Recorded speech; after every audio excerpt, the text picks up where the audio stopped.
Hello. I'm live again, I think. Yep. Hi, everybody. Hope you're all safe and well.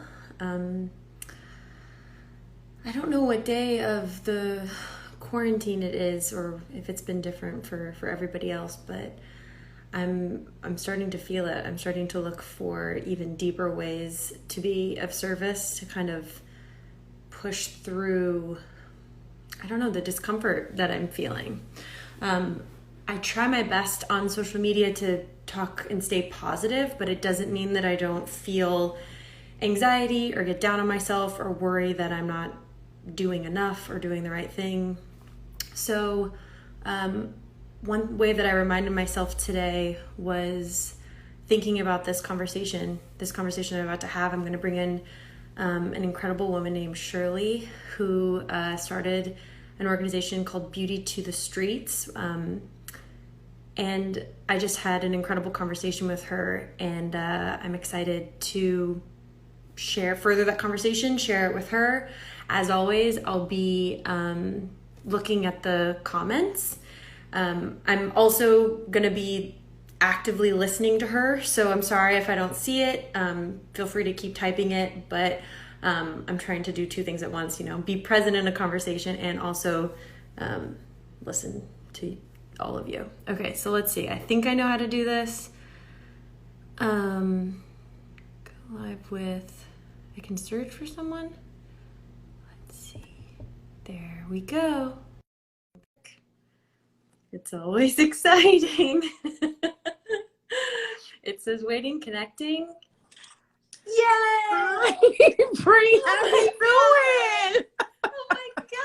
How are Oh you? my gosh. You look beautiful. How are you? Thank you. I am doing well, girl. Busy, busy, busy. Good. I want you to know that I did brush my teeth for this conversation and then realized that that was kind of ridiculous because we're not in the same space. But I'm Yeah, going through the normal procedures of acting like, we're in real physical company. I did too. I sprayed on Bath and Body Works, and I'm like, oh, wait a minute, it's over the phone.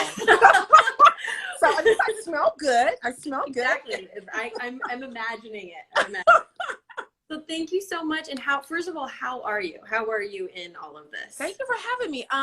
Anxiety is up. I was just listening to what you said. I mean, I feel like every day my anxiety goes up a little more, especially with a lot of the moves we're making and a lot of the things we're trying to get to happen for our community. So I'm not gonna lie, my anxiety is up. I want this whole thing over with. I'm sure like everybody else.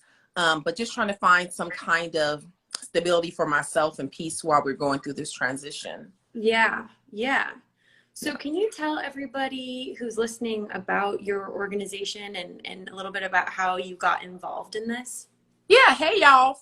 By the way, hey everyone. My name is Shirley. I'm founder of Beauty to the Streets. And Beauty to the Streets is a nonprofit organization that goes out there and it kind of does exactly what the name says. We take beauty to the streets, whatever that looks like. So it's hair, it's makeup, it's food, it's clothing, it's hygiene, it's music on the corner. It's like an outdoor mall. They can come get eyelashes put on, their hair washed, colored, cut. We have barbers that come out and service and groom the men.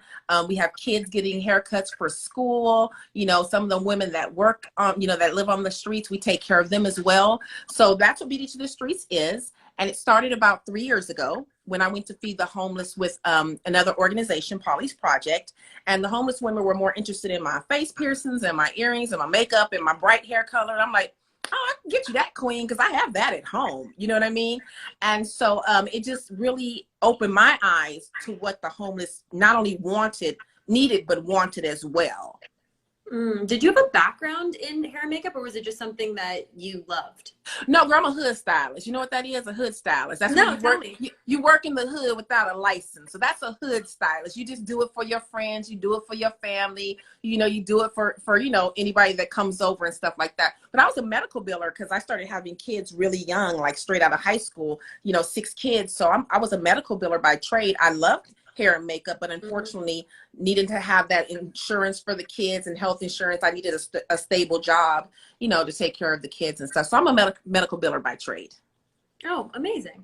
Yeah. So with that said, so you're doing this work for the homeless, and then, Yep. we're bringing it to present day and this pandemic has happened. How has that shifted the work that you're doing? Gosh, you know what? Number one, it got really scary for everyone. I mean, I know everyone sees us out there and sees my team out there. I have an amazing team, fighters for the world, Rick, Sydney, just all of them, Dawn and Coda, amazing, amazing team who, when this pandemic first hit, we tried to follow the instructions. We tried to, do the stay-at-home order and do what we were told to do. But when we realized our community wasn't getting the care and service that they needed, we were like, oh my gosh, like, what should we do? Like, we've been taking care of them for 3 years. Like, you just don't abandon a relationship like that.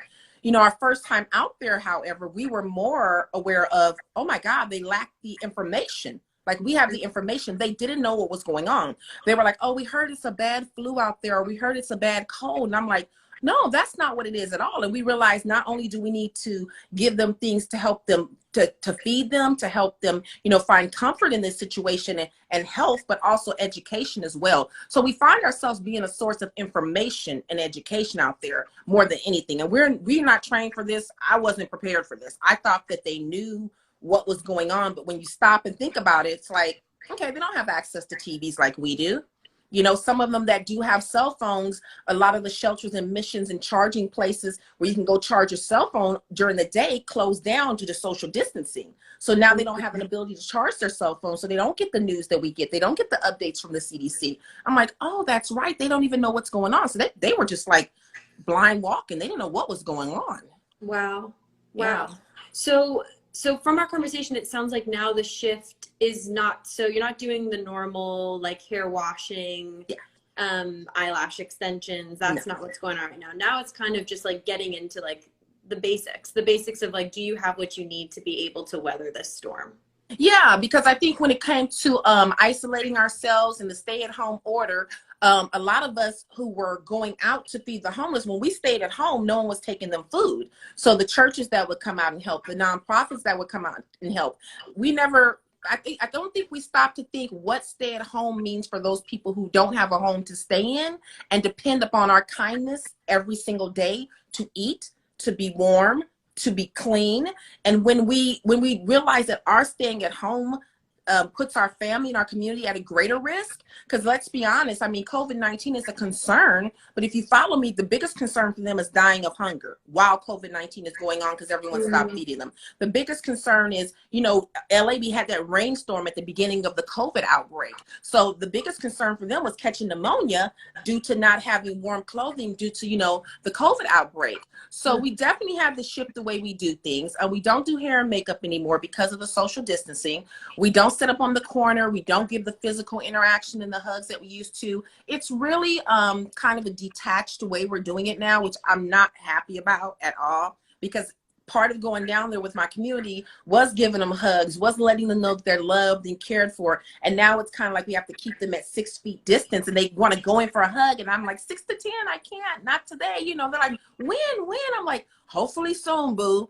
But we try to give them as much love as we can through the car window, inside of the bag, which has hand sanitizers, face masks, food. I used to cook myself, but I'm not cooking anymore because of, one, we couldn't get the groceries at the store when COVID-19 first broke out. Now that we can get some type of groceries, it's like, how do you cook a hot meal and bring it and stay 6 to 10 feet away from them? Like the distance, it's so concerning, and we can't figure that piece out. So we're still giving, McDonald's hamburgers until we can figure out how we can bring our pots and pans back down there and serve them a plate and place it in their hand. So we really had to shift the way we do things a lot. But we're focusing on things that are going to help them, just like things that we need to help us survive this COVID-19 outbreak. That's the most important thing.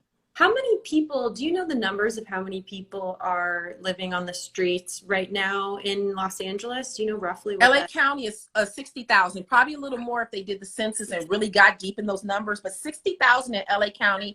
Don't quote me. I want to say about 8,000 of those 60 are in that Skid Row area that we take care of, but there's 60,000. Probably the numbers are probably way more inflated if they were to do the census on every single person out there. 60,000. That is just that is a lot of people. And from my understanding, that number is growing. I mean, it's growing before the pandemic, and then this pandemic has forced a lot of people onto the streets, and may force many more. Yeah, I don't think we're going to see those numbers of the way the pandemic is going to affect the people who were housed until, I would say, 2021.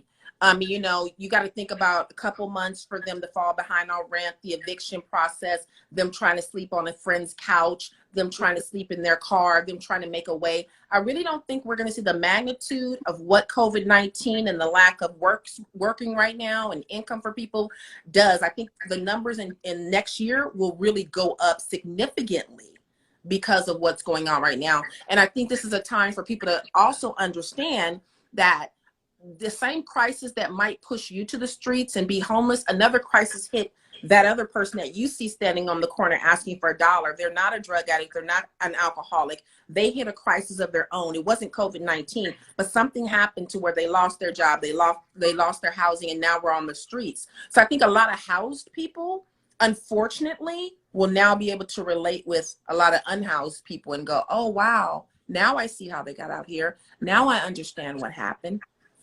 Right. I mean, that's something that, and thank you to the person who put a comment that said, don't touch your face. You're right. I shouldn't.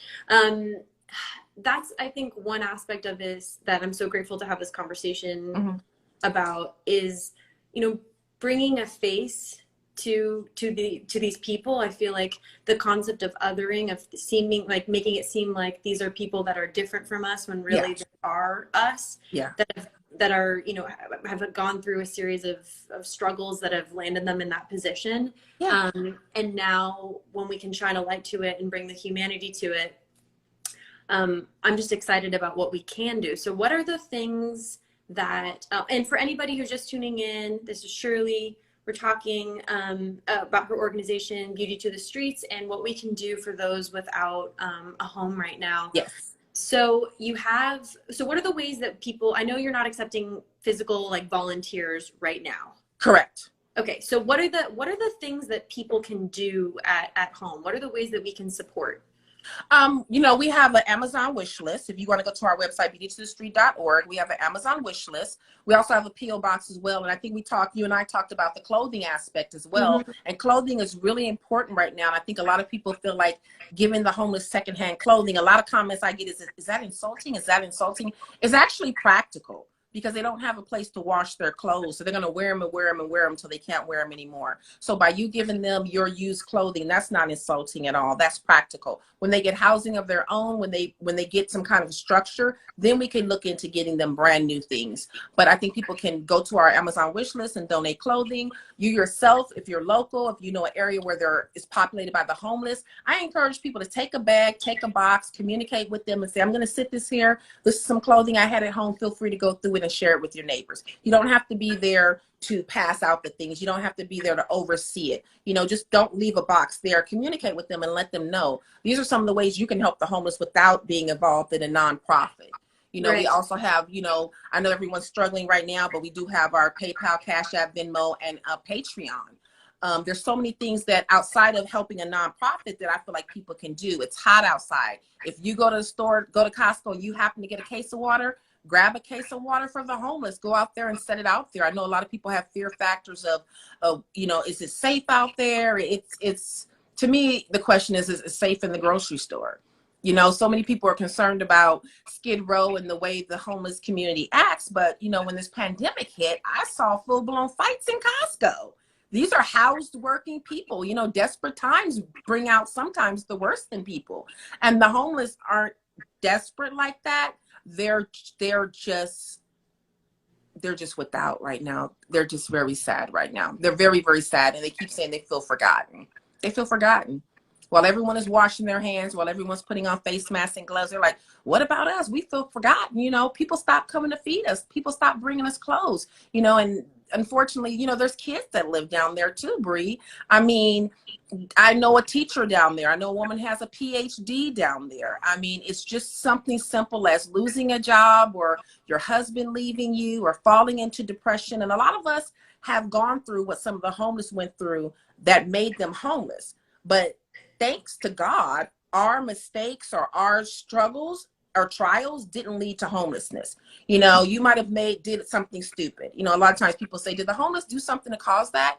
No, but let's just say they did. You might have done something too. How many people have not had a lot of money in the bank and go, I really want that pair of shoes. Okay, I'll figure it out next month. I'm going to get those shoes because I really want them. That's a careless mistake that could have made you homeless, but it didn't. You were able to compensate and get that money in to pay your rent. We all done things that, may not have been the correct way, but no one deserves to be homeless. Nobody.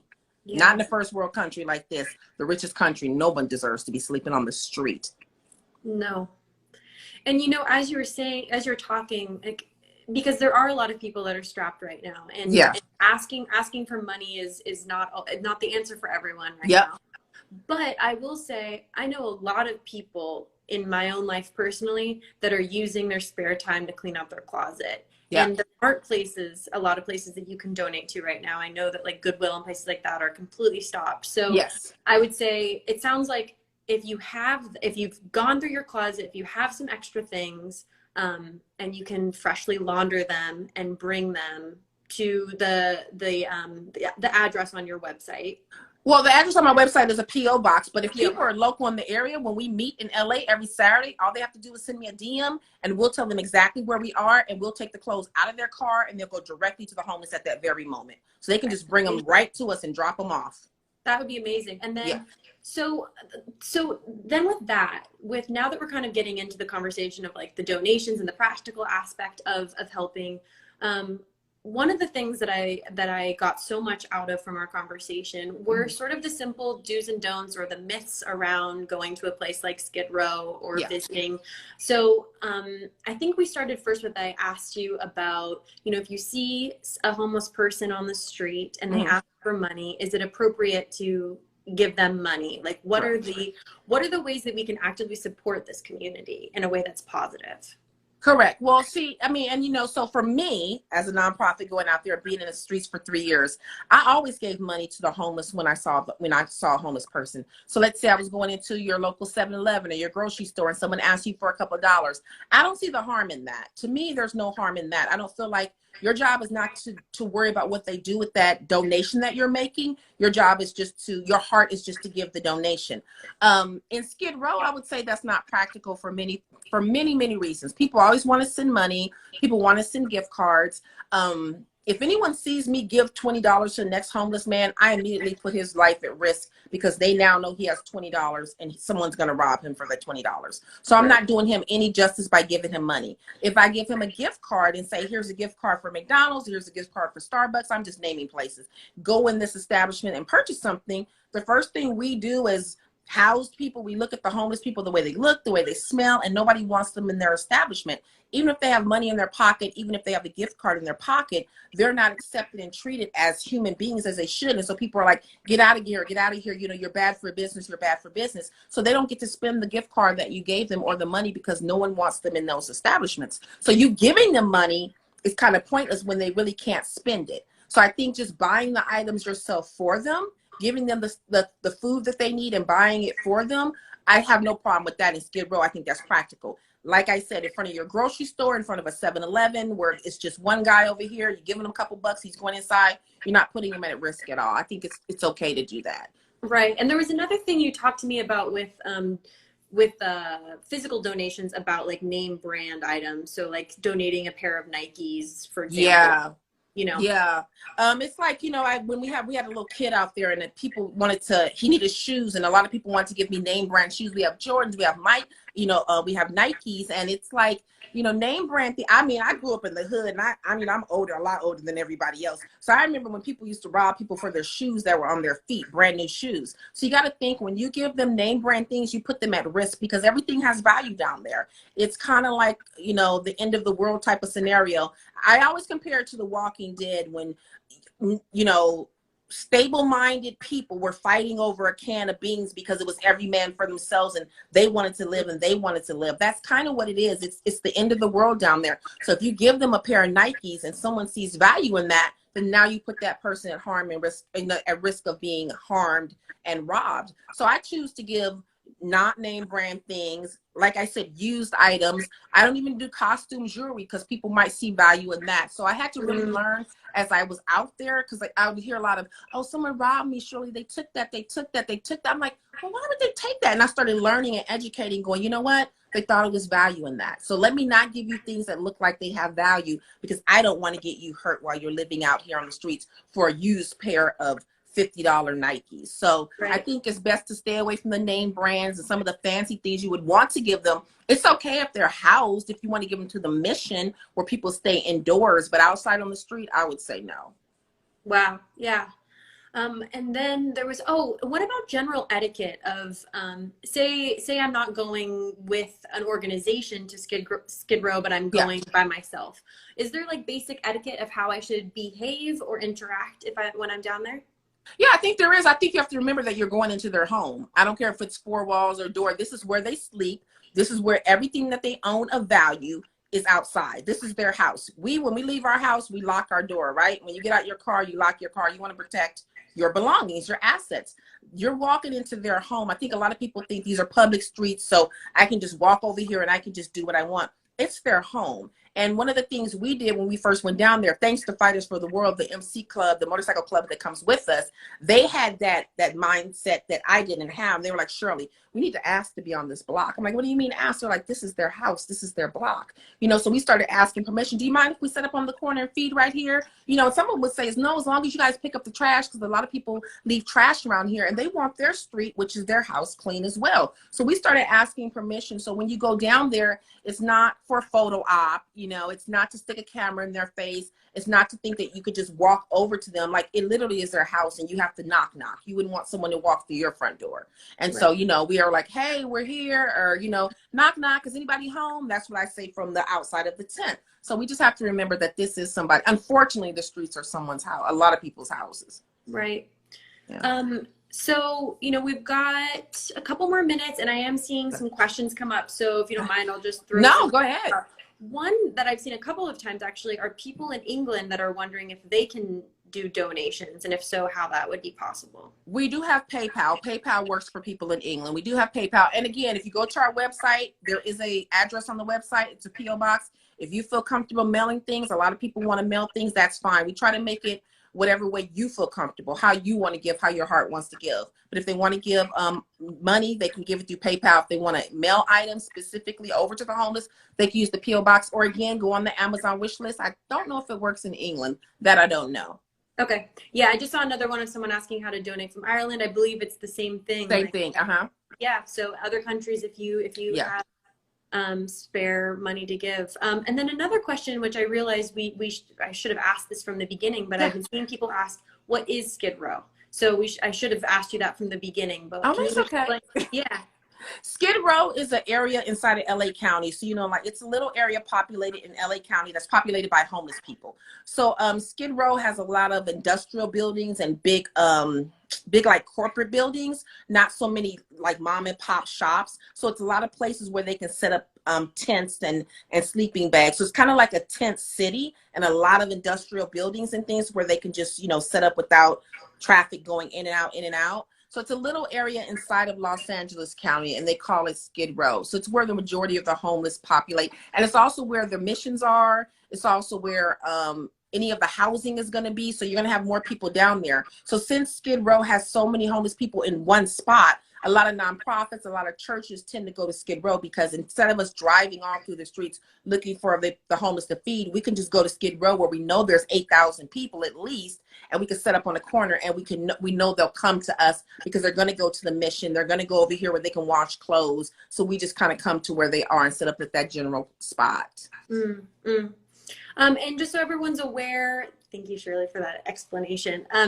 Just so everyone's aware, I am paying attention to the comments. So if you do have something that you would like to ask, I'm paying attention. I wear glasses. I'm not, so I'm squinting. So well, my eyelashes are too long for my glasses, so I'm just squinting.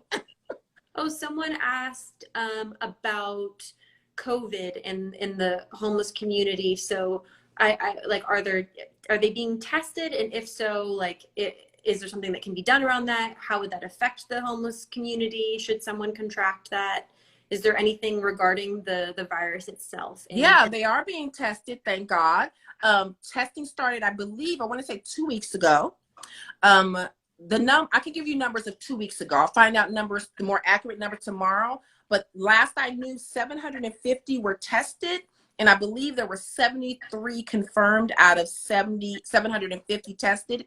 No one hospitalized and no life-threatening symptoms. So it is an outbreak down there. In one of the missions, a worker contracted it.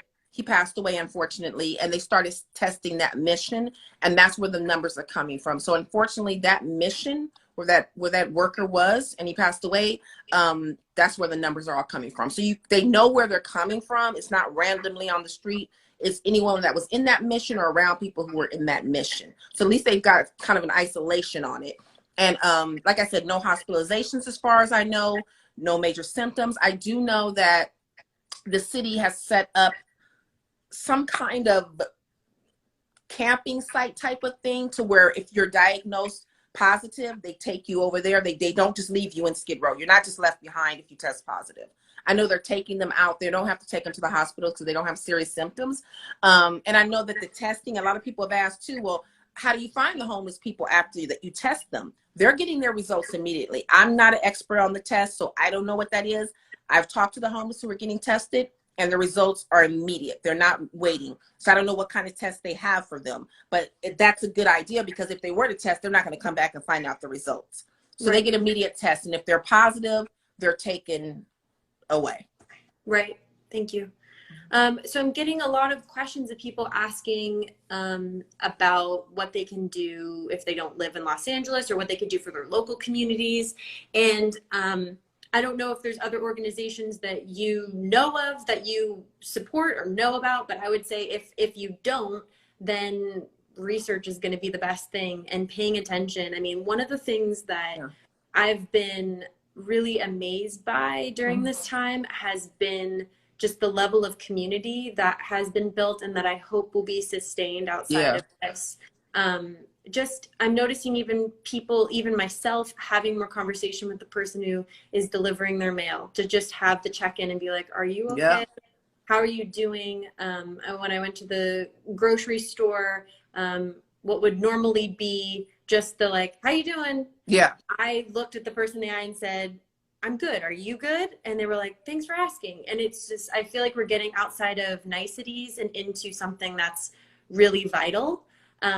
So one of the things that I love about you, the work that you're doing even before all of this, is that recognition of opening your eyes to what's happening in your backyard, what's happening in your community. So to anybody else out there who's wondering how they can help, whether it's this or something else that's happening in your community, just look around and see what it is that you can do. I mean, everybody has their specific superpower and the way that they can bring this into this world. So I appreciate it. Yeah, I really like what you said, because I feel like the homeless have always struggled with this. We've always checked in. Are you doing okay? Are you doing okay?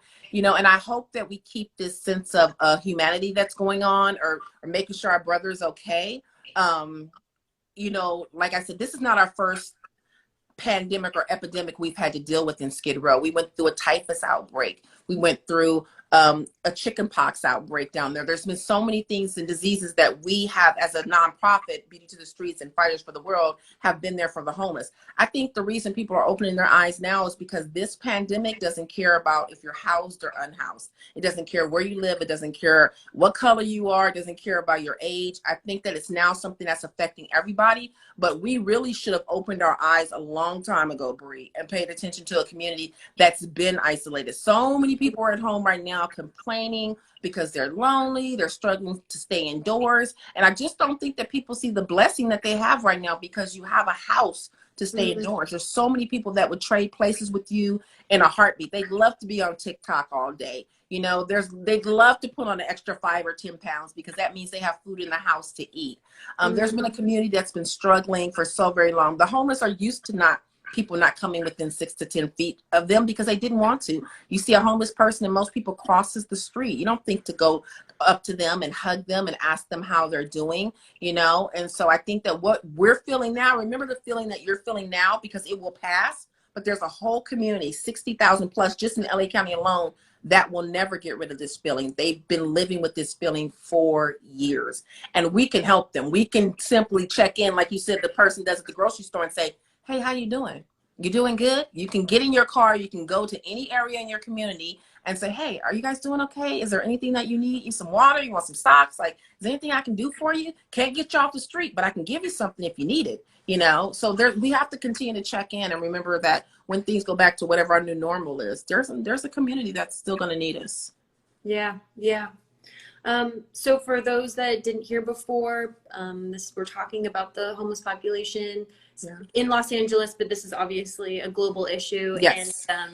And if you want to help, Beauty to the Streets is the place to go. And there's an Amazon wish list there where you can, there's a wide variety of things at different price points. So you don't have to worry about spending a ton of money in order to do your part.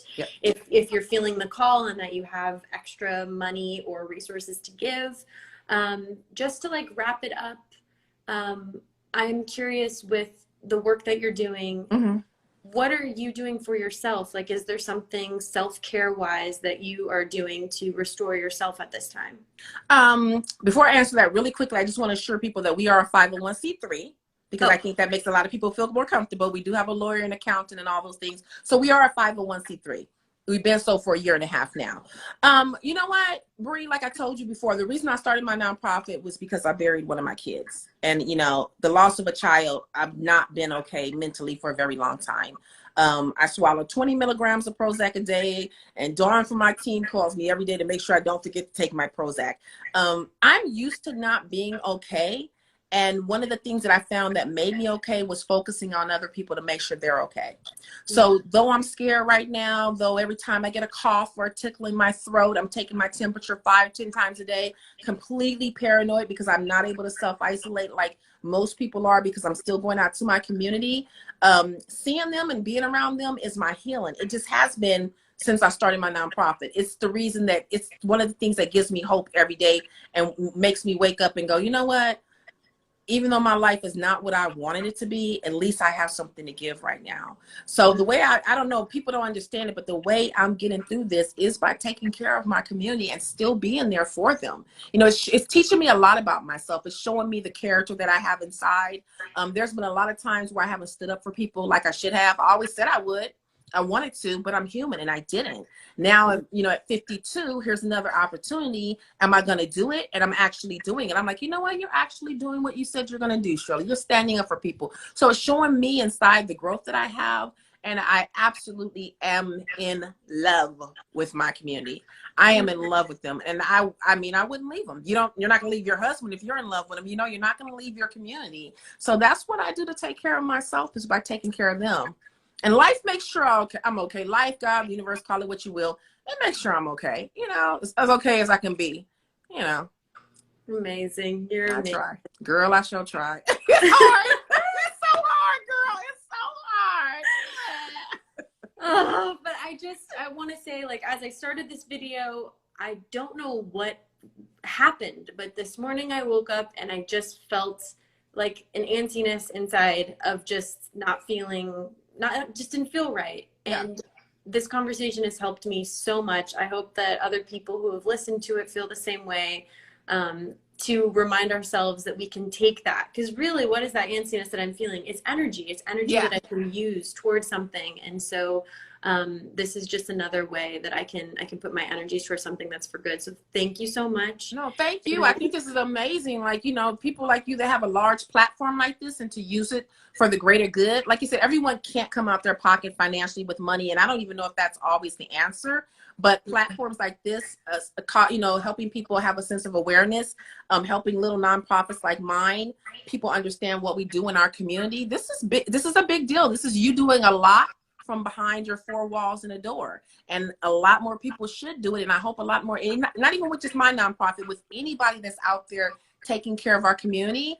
I think it's people like you who have the following to open the eyes to other people and allow people like me to have a platform to talk about it. So I really appreciate you. And I know you're antsy inside, but I've been grateful since your team contacted me. I'm like, okay, now, you know, we get to talk about it a little more. People get to listen. So you're doing your part. We're all soldiers in this war, and we all have different roles to play. And you're absolutely doing your part. Thanks, Shirley. Don't cry, girl. Like, I appreciate it. really look forward to doing something in real life with you sometime, and I look forward to it we'll too. be in touch. We'll keep checking in and making sure that we got our heads on straight and we just keep moving forward. So thank you. Absolutely. And any information I can give you that you can pass on to other people that can educate and enlighten them about our community, and if we all work together, hopefully one day we won't be having this talk about anybody being homeless. Wouldn't that be wonderful? That would be amazing. Yeah. Not just here, not just in LA. I'm concerned about homeless all over. I just want people to know in every country, all around the world, I am concerned about your homeless as well. I feel like if we solve it here, we solve it for all. If they find a cure for cancer in Ireland, it's going to spread over here. If they find a cure for this over here, it's going to spread over here. If we can find a cure for homelessness or help in our community, it's going to spread to everyone else, and we can share that information. So by us taking care of our community, believe me, we are trying our best to take care of yours as well. Thank you. Thank you so much. You're welcome. And thank you to everybody who tuned in, who listened, thank who y'all. shared their thoughts and comments. We appreciate you. Thank y'all, Cordell and my people. I see some of my followers on there. Thank you, Cordell and Venus and all you guys. I have all my little followers. I have my little gang on there. Thank you so much. Give all your shout outs that you all my little followers, team. Cordell and Venus and all my little gang. I'm sure Nicole is on here. All my little gang followers who I love so much. That's Cordell. And Russell. Those are my faithful followers, girl. Those are my faithful followers. They're amazing. It's amazing to have faithful followers who care about your community. They're amazing people. I love them. For sure. Thank you. Thank you, Brie. We'll just keep this conversation going. Have a beautiful rest of your day. Everyone else out there, thank you. Have a blessed day. Stay safe. And bye. Bye. Bye. Bye. Thank you all so much for coming. Do you like how I just am doing beginnings and wrap-ups now? I'm learning how to do this. I really appreciate it. I appreciate all of you for your questions, your thoughtfulness, and your attention. Taking the time out of your day to pay attention to issues like this. I know it's not always the most fun thing, but it's important because these are human beings and we have so much that we can do, so much love to give, so many ways that we can share each other's stories, uplift one another. So let's do it. Love to you all. Stay safe, stay home. Okay, bye.